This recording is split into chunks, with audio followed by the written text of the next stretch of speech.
What if everything we've been taught about strength is incomplete? What if strength isn't loud?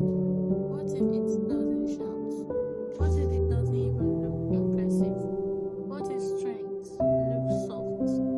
Today I want to talk about what strength really looks like, because I had to unlearn it, and maybe you do too. Growing up, strength looked like endurance, like pushing through, like swallowing your discomfort so nobody else had to taste it. It looked like smiling when it hurt, laughing when you wanted to cry, showing up even when you were running on empty.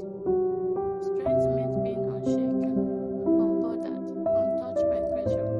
It meant carrying your own weight, and sometimes everyone else's too. It meant being the strong one, the dependable one, the one who never falls apart. And if you cried, if you rested, if you admitted something was hard, that wasn't strength, that was weakness. At least, that's what we were told. We were taught that strong people don't need help, that strong people don't hesitate, that strong people don't feel things too deeply. But no one told us how heavy that version of strength becomes. No one told us how exhausting it is to constantly brace yourself for impact, how lonely it feels to always be the stable one, how isolating it becomes when everyone sees you as unbreakable. Because when people believe you don't bend, they forget you can break, and carrying that expectation quietly, that's a weight nobody talks about. There was a time I thought strength meant pretending I wasn't tired, pretending I wasn't overwhelmed, pretending I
think dominance means confidence.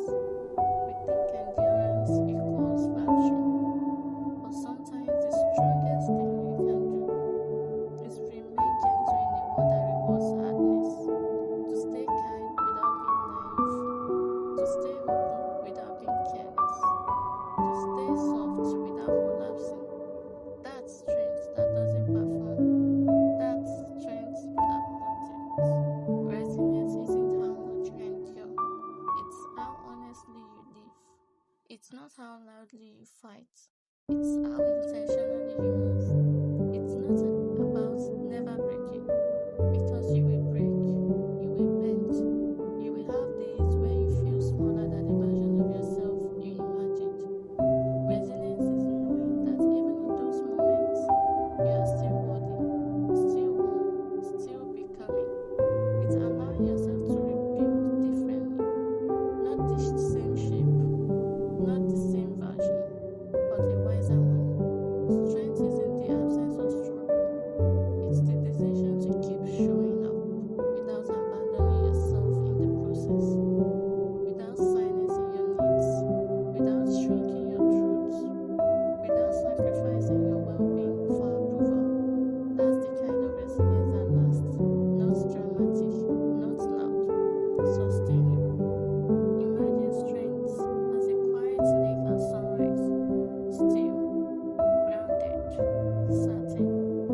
The surface is calm, not because nothing has ever disturbed it, but because it has settled. It has weathered wind. It has held storms. It has absorbed rain. And yet, here it is, reflecting light. It doesn't roar to prove its power. It doesn't crash to demand attention. It simply exists, steady, present, unwavering. That's the kind of strength I'm learning. Not the kind that impresses. The kind that sustains.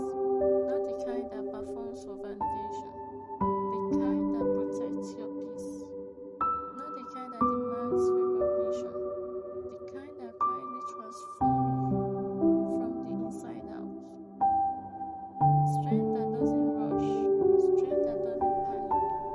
Strength that doesn't abandon softness to feel secure. The kind that allows you to breathe fully without bracing for impact. So let me ask you something. Have you been confusing survival with strength? Have you been exhausting yourself trying to prove you're resilient? What would it look like if you allowed yourself to be strong, softened? Strength isn't loud. It isn't dramatic. It isn't always visible. Sometimes strength looks like rest. Strength looks like boundaries. Strength looks like saying no. Strength looks like choosing yourself when it would be easier to disappear. It looks like unlearning what harmed you. It looks like redefining what you were handed. It looks like deciding